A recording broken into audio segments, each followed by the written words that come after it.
we've acknowledged that we've all probably got quite a few jobs, if it's, you know, running a home, children, as well as our sort of therapy work.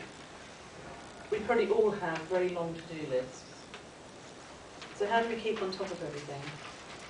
I'd like to give you one of my top secret tips, and it's these plastic folders.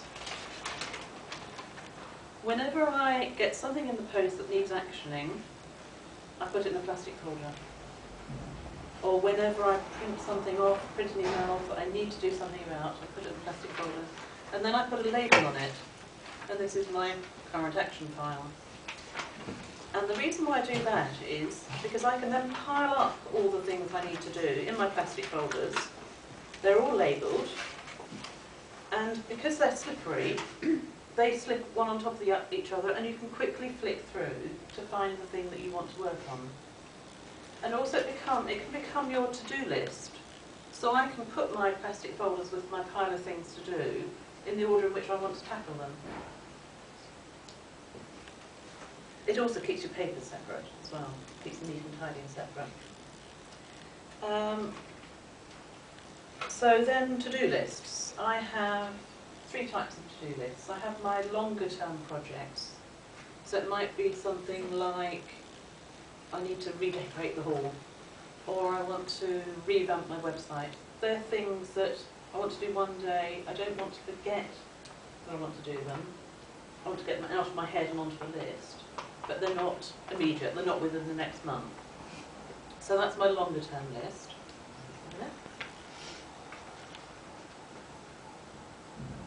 And then I have my current action list. And this is an old one.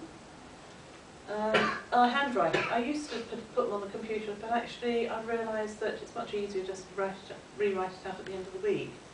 And I split it into sections, and this one's got people to ring, people to email, shopping I need to get, bit of DIY.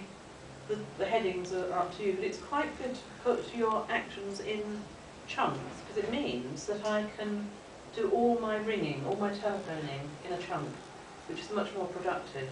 I can do all my website research in a chunk. I can do my emails in a chunk. And so what I do is, at the end of the day, well, so the next thing I have is my diary.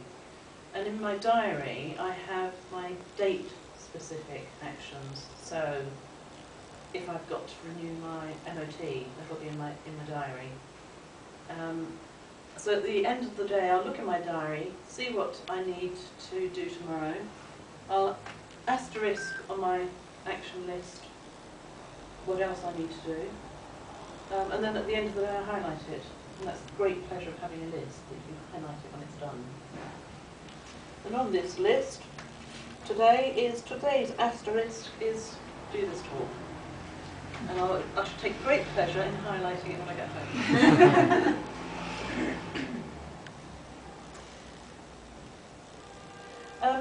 How to work efficiently. Perhaps think about avoiding double handling things. When you open your post, if there's a bill, or if there's something like a bill that you can do within 2 minutes, then do it within 2 minutes. Otherwise, you've got to put it in a file, you've got to remember to do it, you've got to give yourself a reminder or whatever. If you can do it within 2 minutes, do it, and file it away. I would suggest you should never have a filing pile, because the filing pile will never get done. So write out the cheque, do the credit card, file it away immediately.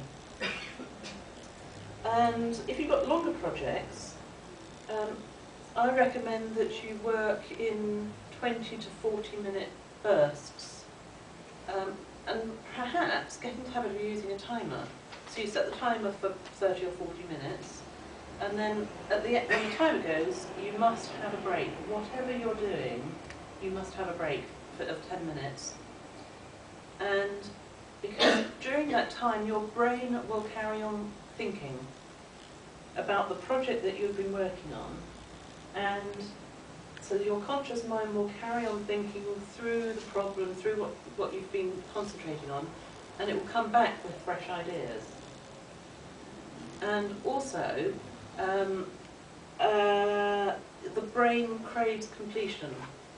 So at the end of your 10 minutes, you'll be wanting to get back to tackle that job. And if you have a difficult job that you're putting off doing, as we all do, the best thing to do is to make it the very first thing you do in the morning, before you do anything else, before you do your emails, before you answer telephone messages, before you open the post, before you do anything, because it avoids you doing all the other little things that will probably be so lengthy that you end up doing the really important job. And what I suggest you do is that you only have on your desk or your table, wherever you're working, the project on which you're working, the task on which you're working, and put everything else behind you. Because I know what I do is, out of the corner of my eye, I'll see a post-it which says, ring so-and-so, or I'll see something else over here. And because it's a much easier thing to do than the big difficult task, I'll do all those little things. So put them out of the way so that you can't see them and you're not tempted. And if it's a long and difficult project, like doing your tax return, chunk it down. So put it into manageable size chunks. So with your tax return, you might in the morning do your income. You might in the afternoon do your expenditure. The next day you might do your bank statements. And then it makes it less of an overwhelming task. You might decide you can do it all in one day, but if you chunk it down into little sections, your brain tends to not get overwhelmed by the sheer volume of the task. Now I'm the checklist queen.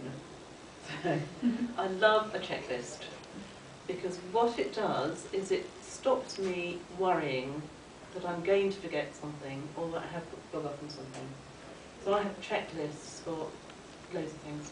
I have one for shopping. So before I go off to the supermarket, go to my computer and I look at my potential, the things I might want to buy at the shops, and I print out my list. And I'm probably the only person in Sainsbury's who's there with a highlighter. But yes, I take my highlighter with me too. And I have a holiday checklist. And that includes things I need to remember to do before I go on holiday, like set up my auto-reply to my email, pay certain bills, switch off the heating, as well as things I might want to pack. It's all about getting it out of your head and onto a piece of paper so you don't have to worry about it. And with clients, maybe think about what information about your clients it would be very useful to keep and have accessible on a list or on the computer. So client birthdays, for example. You know, if a client's got a birthday coming up, maybe you might want to give them a card, maybe you just might want to acknowledge it. Or perhaps you could offer them a birthday treat of 6 treatments for the price of 5. Or if you make a list of who you're getting your clients from, if there's one particular person who's referring a lot of clients to you, maybe if you keep a list of where you're getting referrals from, you can then target your marketing to that list. And if somebody's referring lots of clients to you, you can send them a thank you card. So it's all about systems, about recording it and having your systems so that it will make life easier and more workable for you.